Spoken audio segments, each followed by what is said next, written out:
क्या कुछ है। हमारे साथ राजनीतिक विश्लेषक के तौर पर योगेंद्र यादव जी हैं, जो चुनावों को बरसों से देखते चले आ रहे हैं।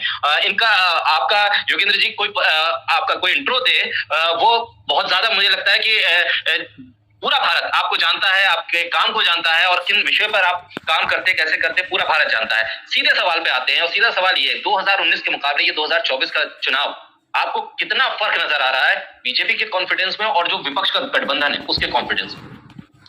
शाकिर भाई, शुरू में तो जिसे कहते हैं ना वैधानिक चेतावनी, और वो ये कि मैं कोई विश्लेषक एक जमाने में हुआ करता था। इस वक्त मैं भविष्य बताने नहीं, भविष्य बनाने का काम करता हूँ। मैं भारत जोड़ो अभियान के साथ जुड़ा हूँ, जो कि इंडिया गठबंधन के पक्ष में काम कर रहा है। ये आपके दर्शकों को पता होना चाहिए, छुपा के बात नहीं करनी चाहिए। लेकिन मैंने जिंदगी भर कोशिश की है कि अपने उम्मीदों को और अपने असेसमेंट को अलग करके रखा जाए। तो इस वक्त जो मैं बात कर रहा हूँ अपना असेसमेंट कर रहा हूँ।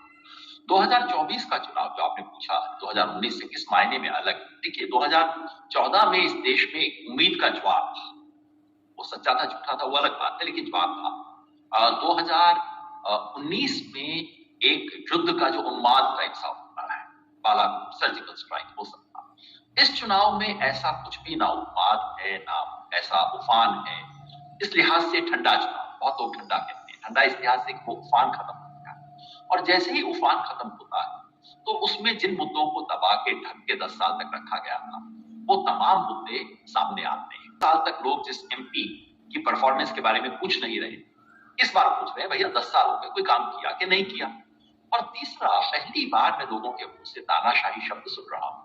लोगों के मन में अब यह है कि ये संविधान बदलेंगे। सब लोगों के मन में नहीं, दलित समाज के मन में है संविधान बदलेंगे क्या, माइनॉरिटीज के मन में ये है कि ये तो परमानेंटली क्या हमारे को सेकंड ग्रेड सिटीजन बना दिया जाएगा इस देश के अंदर, और बहुत दूसरे लोगों के मन में है कि ये लोकतंत्र बचेगा या नहीं। तो ये सब चीजें उभर के सामने आ रही हैं। और जैसा चुनाव की शुरुआत में मुझे ये तो हमेशा था और मैंने लिखा था कि भाई 272 से नीचे बीजेपी को लाया जा सकता है, लेकिन मुझे खुद यकीन नहीं हो रहा था कि ऑपोजिशन ऐसे काम कर रहा है जो कि 272 से नीचे बीजेपी को ला सकते हैं।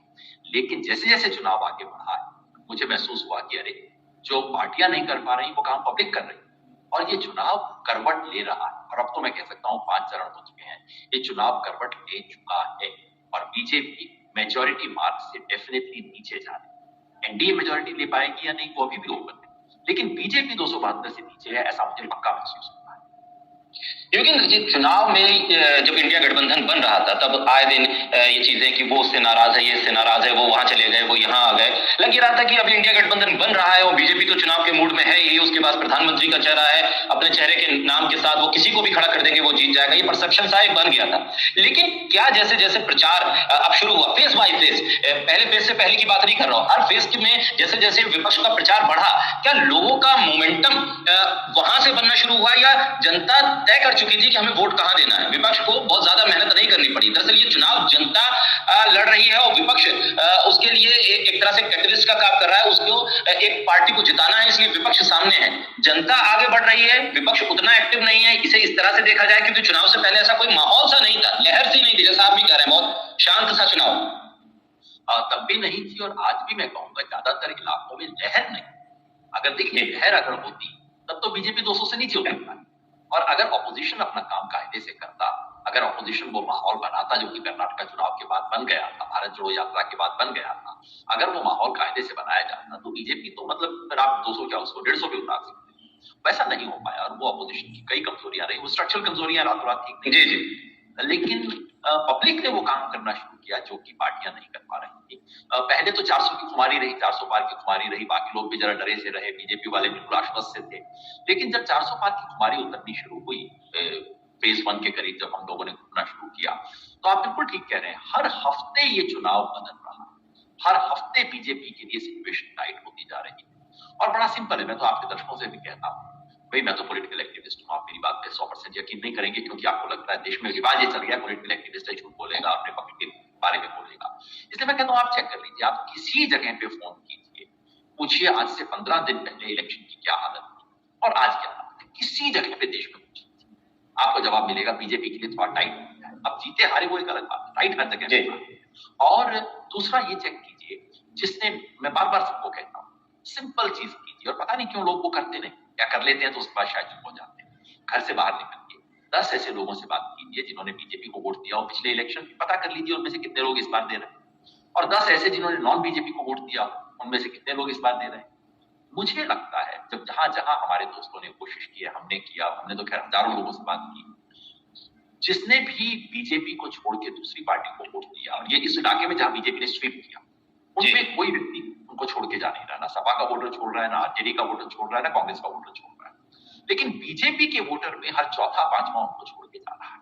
और अगर ऐसा है तो जाहिर है बीजेपी को नुकसान हो रहा है, इस बात से इनकार किया नहीं जा सकता। अब यह कि नुकसान कितना होगा और उसका सीटों पे कितना असर होगा, इसको लेकर दो अलग अलग असेसमेंट हो सकते हैं। मेरे पास कोई थर्मोमीटर तो है नहीं, वो क्या बिल्कुल योगेंद्र जी, अगर प्रधानमंत्री नरेंद्र मोदी और राहुल गांधी को अगर हम पढ़ें इस चुनाव के दौरान, प्रधानमंत्री की बॉडी लैंग्वेज, उनके बयानों को देखें तो अडानी अंबानी का जिक्र कर देना, आज कह देना कि टूटी आपकी चोरी हो जाएगी, एक भैंस वो ले जाएंगे, एक भैंस इधर चली जाएगी, तभी प्रधानमंत्री को हमने पिछले 10 सालों में इस तरह के बयान देते हुए नहीं सुना। उनके बयान बहुत सख्त आते थे और बहुत तीव्र तरीके से जो कार्यकर्ता नहीं भी उसके दिमाग में घुस जाते। लेकिन अब वो जो बयान दे रहे हैं, लोग कह रहे हैं कि ये वही प्रधानमंत्री है क्या, ये सवाल कर रहा है। और दूसरी तरफ राहुल गांधी ट्वीट करके जब ये कहते हैं कि संवैधानिक पदों पर बैठे हुए लोग होशियार हो जाएं, हम सत्ता में आएंगे तो जो संविधान के साथ खिलवाड़ कर रहे हैं कार्रवाई करेंगे, ये कॉन्फिडेंस और ये कह देना कि हम सत्ता में आ रहे हैं और हम कार्रवाई करेंगे, इन दोनों शख्सियतों के बयानों को देखें तो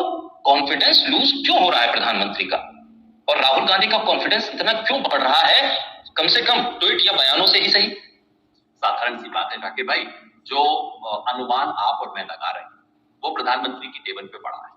उनकी टेबल पे हर शाम एग्जिट पोल का आंकड़ा आ जाता है, तो जाहिर है आंकड़ा देखने के बाद उसका तो सेहत पे तो असर पड़ा ही होगा। बीच में मजाक कर रहा था कि गर्मी बहुत ज्यादा है, प्रधानमंत्री को लगता है माथा गर्म हो गया है। अब आप बताइए, आज टोपी पे उतर आए, मतलब कहां तक उतरेगा ये मामला, अब गटर पे जाएगा मुझे लगता है। जो मंगलसूत्र से शुरू हुआ था, भैंस पे आया, अब टोपी पे आ गया है, अब कहीं गटर की बस कसर बची है। तो इसमें कोई शक नहीं। वैसे देखिए एक बात तो आप याद रखिए कि मोदी जी का एक स्टाइल है, हर चुनाव में वो जितना नीचे उतर सकते हैं उतना नीचे उतर के करते हैं, पूरा हर तरह की, क्योंकि देखिए सब कुछ, सारी जिंदगी सब कुछ चुनाव के इर्द गिर्द सेंटर्ड, और चुनाव जीतने के लिए कुछ भी कर सकते हैं, ये उनकी पुरानी स्टाइल है, इसको कोई नई बात नहीं। और हर बार वो चुनाव जीतने के लिए ऐसी हरकत करते हैं जिसमें हर कोई इंसान कहता है बाप रे क्या हो गया। इस बार कोई शक नहीं, बेशक इस बार उन्होंने अपने ही बनाए हुए रिकॉर्ड सारे उससे भी काफी नहीं, और इस बार एक तरह की बौखलाहट कई बार दिखाई दी, बौखलाहट इन बयानों में दिखाई दी है, अडानी अंबानी वाले बयान में दिखाई दी है, और एक उनकी बॉडी लैंग्वेज में दिखाई दी है। और इसमें कोई शक नहीं कि राहुल गांधी की का कॉन्फिडेंस लगातार बढ़ता गया इस चुनाव में। आज ही उन्होंने अभी पंचकुला में कोई स्पीच दी है, अभी आने से पहले मैं एक साथी से बात कर रहा था जो वहां बैठा था, उसने कहा मैंने इतना शानदार राहुल गांधी का भाषण कभी नहीं सुना। तो उनका कॉन्फिडेंस बढ़ रहा है, वो प्रधानमंत्री को डिबेट के लिए इन्वाइट कर रहे हैं, डिबेट का इन्विटेशन एक्सेप्ट कर रहे हैं, प्रधानमंत्री क्यों नहीं करते, तो उसमें कुछ। लेकिन ये सब कहने के बाद मैं आपको ये जरूर कहूंगा कि नेताओं की बॉडी लैंग्वेज से बहुत ज्यादा कंफ्यूज हमें नहीं करना चाहिए। प्रधानमंत्री ने पिछली बार भी बनारस में 3 दिन बड़े रोड शो किए थे और सबने कहा जरूर कुछ गड़बड़ है, गड़बड़ कुछ नहीं थी, उनको 2-3 लाख से तसल्ली नहीं, उन्हें 4-5 लाख चाहिए, तो ये सब चलता रहता है। बॉडी लैंग्वेज से बहुत पक्के निष्कर्ष आप ना निकालें। मैं हमेशा कोशिश करता हूँ कि उसकी बजाय साधारण लोगों से बात करें। सबसे अच्छा चुनाव का इंडिकेटर ना तो नेताओं की बॉडी लैंग्वेज है, ना ही पत्रकारों और आप मेरे जैसे लोगों की आपसी बातचीत है। सड़क पे जाइए, बिल्कुल साधारण से साधारण जो व्यक्ति मिले, जिसको चीफ मिनिस्टर का नाम ना पता, उससे बात, आपको पता लग जाएगा चुनाव किस तरफ जा रहा है। अच्छा योगेंद्र जी, पिछले कई चुनावों में हमने देखा कि विपक्ष के नेताओं के कुछ बयान ऐसे आ जाते थे कि पूरा चुनाव बिगाड़ देते थे। हमें ये इस बार देखने को मिला, खासतौर पर मैं अगर वो देखता हूं तो विपक्ष के नेताओं में और कांग्रेस के नेताओं की तरफ से इस तरह के बयानों में एक तरह से कहें कि बहुत गिरावट आ गई। एक तरह से अगर मैं कहूं कि इस तरह के बयान आए ही नहीं, और जो मुद्दे लेकर विपक्ष चला, रोजगार, बेरोजगारी, महंगाई, अग्निवीर, इन मुद्दों पर स्टिक हुए। जो हमने देखा कि तेजस्वी यादव बिहार के चुनाव में डट गए थे कि इन मुद्दों के अलावा मुझे बात ही नहीं करनी, आप चाहे मंदिर मस्जिद करें, मंगलसूत्र करें, आपको जो कहना है कीजिए, लेकिन मेरे मुद्दे ये हैं। आज राहुल गांधी उसी स्टाइल में उन मुद्दों पर डटे हुए हैं, और शायद यही कुछ वजह है कि लोग कनेक्ट हो रहे हैं, लोग उनके भाषणों को सुन रहे हैं। यूट्यूब अगर एक पैरामीटर देखें तो उसमें जो व्यूज आते हैं उसको अगर हम देख लें तो हमें समझ में आ जाएगा कि किसको कितना ज्यादा सुना जा रहा है। यूट्यूब में तो खैर राहुल गांधी बहुत ज्यादा आगे, प्रधानमंत्री से आगे चल रहे हैं। प्रधानमंत्री के इंटरव्यूज देखने वालों की संख्या कई बार तो खाली सैकड़ों में रह जाती है, टीवी चैनल करते हैं, तो जाहिर है सब कुछ ना कुछ तो इंडिकेटर है। लेकिन इनसे बहुत ज्यादा निष्कर्ष हम ना निकालें। जो ओवरऑल सिचुएशन है, चाहे यूट्यूब का हो, बाकी चीजों में हो, रही बात कांग्रेस के लोगों के बयानों की, देखिए हकीकत ये है कि पहले भी कोई बहुत ज्यादा बयान देते नहीं थे, पता नहीं ये कहां से खोद खोद के लाते थे। मणिशंकर अय्यर ने एक बार कहीं कुछ बात बोल दी, अब लेके पिल पड़े ये लोग। इस बार भी देखिए इन्होंने कोशिश की, बिल्कुल स्ट्रेटजी की होती है। अब सैम पित्रोदा का कहा किस संदर्भ में दिया बयान, उठा के उसको कितना रगड़ रगड़ के उसकी चटनी बनाने की कोशिश की, ज्यादा निकला नहीं। कोशिश की कि सलमान खुर्शीद की कोई भतीजी, उसने क्या बोल दिया, आदमी प्रधानमंत्री वोट जिहाद चलाए जा रहे हैं। अब कौन, मतलब सलमान खुर्शीद की भतीजी, मतलब वो कोई कांग्रेस की नेता है, कोई कांग्रेस की स्पोक्स पर्सन है, कौन है क्या है। तो कोशिश तो इन्होंने भरपूर की। मैं समझ रहा हूं इस बार जूस निकल नहीं रहा, मामला तो कुछ रगड़ने की क्योंकि इनकी पूरी मशीन होती है जो सिर्फ यही काम करती है। राहुल गांधी का 12 साल का वीडियो, कोशिश तो इन्होंने इस बार भी की है सब चीजों में। लेकिन एक तो यह है कि काठ की हांडी बार बार आग में नहीं चलती, हो गया। तो ऐसी चीजें निकालने की कोशिश, इसमें कोई शक नहीं कि कांग्रेस ने समझदारी नहीं की। समझदारी के साथ साथ थोड़ा डर भी है। बताइए मैनिफेस्टो में मुसलमान शब्द का जिक्र न कर, अपने आप में कोई बहुत अच्छी चीज नहीं है। मतलब आज से 5-10 साल पहले बीजेपी के मैनिफेस्टो में मुसलमान की समस्या का जिक्र किया जाता था, कांग्रेस में भी किया जा सकता, दलित का जिक्र होता था, आदिवासी का जिक्र होता था, सामान्य बातें। इस देश में जो जो डिसएडवांटेज है उसका नाम लेके जिक्र करना और कहना कि इनके लिए हम क्या करेंगे। सिर्फ कांग्रेस नहीं, बीजेपी का मैनिफेस्टो बताता था कि मुसलमान पिछड़े हुए हैं, इनके उर्दू के लिए हम ये करेंगे, इनकी शिक्षा के लिए ये करेंगे इत्यादि। कांग्रेस के मैनिफेस्टो में इस बार ये भी नहीं है, इसको आप सावधानी कहिए, इसको डर कहिए। हालांकि फिलहाल जरूर ये कि हाँ चलिए इसके चलते इनके हाथ में ऐसा कोई बारूद मसाला नहीं है, ये बात जरूर है।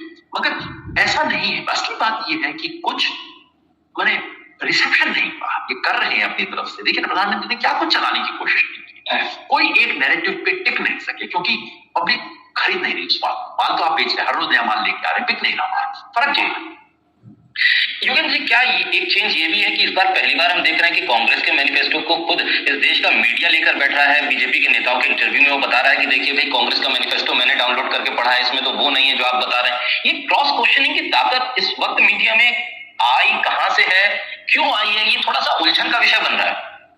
इतना क्रेडिट मत दीजिए शाकिर भाई, ये पहली बात तो कि कांग्रेस के मैनिफेस्टो की पब्लिसिटी का सारा श्रेय आदरणीय नरेंद्र मोदी जी को दिया जाना चाहिए। कांग्रेस तो इतना पब्लिसाइज ना कर पाई, कोशिश की उन्होंने। देखिए उनके पास एम्प्लीफिकेशन की कैपेसिटी नहीं है, ना उनके पास पैसा है, ना उनके पास मीडिया है, कैसे पहुंचाएंगे अपनी बात को। तो प्रधानमंत्री ने ये जो कर दिया ना मुस्लिम लीग का मैनिफेस्टो, तो कांग्रेस को उसी दिन उनके पास एक गुलदस्ता भेज देना चाहिए था। तो उसके बाद इसकी पब्लिसिटी शुरू। अब पब्लिसिटी होने के बाद भाई आदमी इतना तो पूछेगा ना भाई, जो मतलब वो बात सारे फसाने में जिसका जिक्र ना था, वो बात उन्हें बड़ी नागवार पूछ रही है, अरे भाई जिक्र नहीं है जिस चीज का, तो ये सवाल आएंगे। बाकी पिछले कुछ दिन से प्रधानमंत्री के जो इंटरव्यू हो रहे हैं जिसमें कुछ सवाल पूछे जा रहे हैं, मैं समझता हूं वो सवाल स्क्रिप्टेड भले ही न रहे, लेकिन दायरा खींच के उनको बताया गया था कि हाँ तुम अब 2 कदम आगे तक जा सकते हो। ये वही सवाल, जैसे प्रधानमंत्री से पूछना कि आप हिंदू मुसलमान बहुत करते हो, मैं मान नहीं सकता कि ये सवाल प्रधानमंत्री की अनुमति के बगैर उनसे पूछा गया। ये उन्हें पता था कि ये सवाल आने वाला है। तो अभी भी और मीडिया जो थोड़ा सा खुला है, गला हल्का सा जो मीडिया का खुला है, वो दूसरे चरण के बाद जब खबर आनी शुरू हुई कि भाई मामला कुछ गड़बड़ चल रहा है, तब जाके थोड़ा सा इनका गला सा खुला है। अभी भी इस देश का मीडिया इस चुनाव में बिल्कुल एक तरफा भूमिका अदा कर रहा है कुल मिला के, और कुल मिला के बीजेपी का मीडिया पार्टनर्स, इन्हें स्वतंत्र मीडिया तो कहना गलत है, जैसे इवेंट होता है ना हमारे मीडिया पार्टनर, ये तो ये सारे टीवी चैनल का जिक्र तो बीजेपी को अपने पर्दे पे करना चाहिए। मीडिया पार्टनर फला फला फला टीवी चैनल सब पार्टनर है। युगेंद्र जी, इस चुनाव में चुनाव आयोग को लेकर भी कई चीजें हैं, कई प्रश्न चिन्ह हैं। प्रधानमंत्री की स्पीचेस हो, बीजेपी नेताओं के बयान हो, कोई कार्रवाई नहीं, किसी तरह से कोई किसी तरह का नोटिस तक देने की हिम्मत नहीं हो रही। लेकिन एक सवाल और गंभीरता से उठने लगा कि चुनाव आयोग मतदान करा रहा है, मतदान के आखिरी घंटे तक का प्रतिशत दे देता है, और फाइनल डाटा देने में उसे कहीं 24 घंटे लग रहे हैं, कहीं 7 दिन लग रहे हैं, कहीं 11 दिन लग रहे हैं, और जो फाइनल डाटा आ रहा है उसमें हम देख रहे थे कि लोकसभा प्रधानमंत्री जिस तरह की बात कर रहे हैं, मॉडल कोड ऑफ कंडक्ट छोड़ दीजिए, ये तो बिल्कुल हिंदुस्तान के कानून का उल्लंघन है, ये तो क्रिमिनल एक्ट है इस तरह का काम करना। किसी भी समुदाय के खिलाफ आप देश के 20 करोड़ लोगों को घुसपैठिया कह रहे हो, पब्लिक के सामने टीवी पे कह रहे हो, रिपीट कर रहे हो, और उसके बाद इलेक्शन कमीशन की इतनी हिम्मत नहीं कि वो इस पे आपको नोटिस इशू कर सके।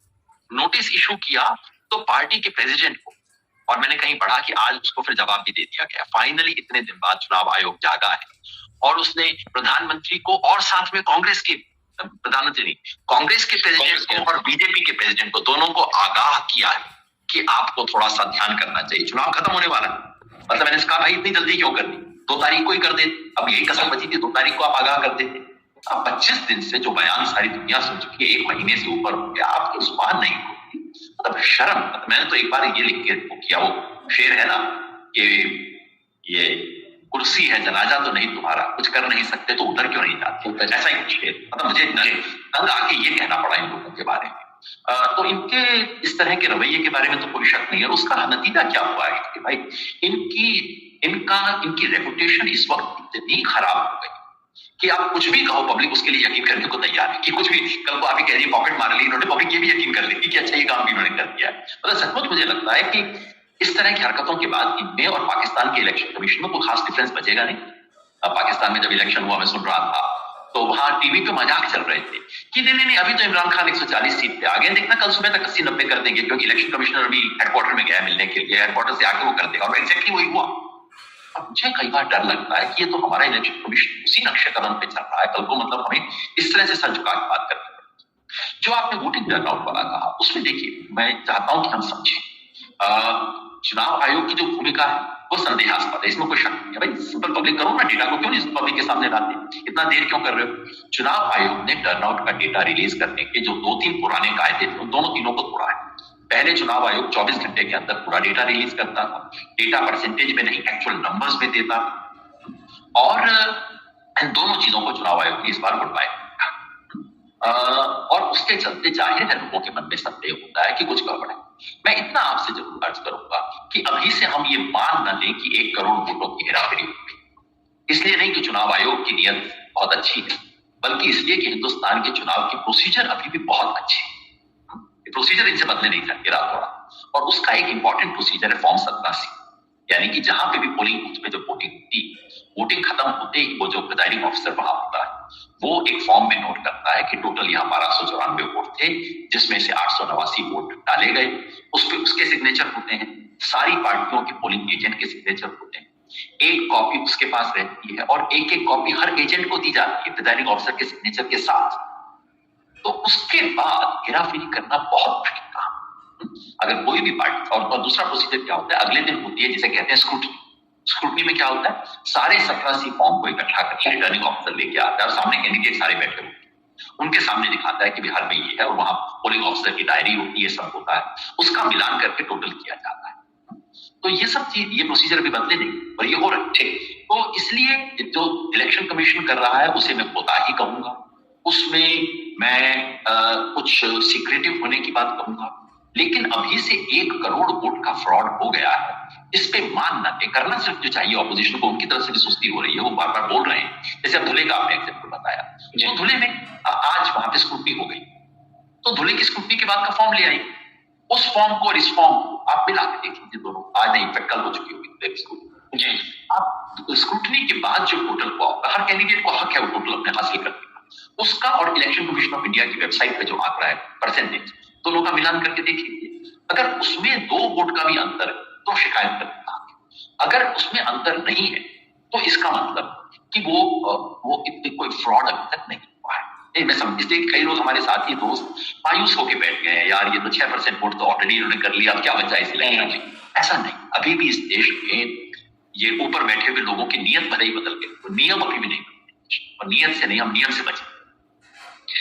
बहुत शुक्रिया योगेंद्र जी बोलते हिंदुस्तान को वक्त देने के लिए, और इस महत्वपूर्ण लम्हे में जब चुनाव की मतगणना से हम चंद पायदान दूर हैं, तब इस चुनाव को समझाने के लिए क्या कुछ घटित हो चुका और क्या कुछ जमीन पर माहौल है उसे समझाने के लिए बहुत शुक्रिया आपका शुक्रिया खासतौर पे इसलिए कि आपने अपनी जुबान खोल के रखी, चाहे आपको कुछ भी सामना करना पड़ा, बोल के लबाजात, ये बात मुझे हमेशा याद रहती है और आपने उसको चरितार्थ किया। आपका भी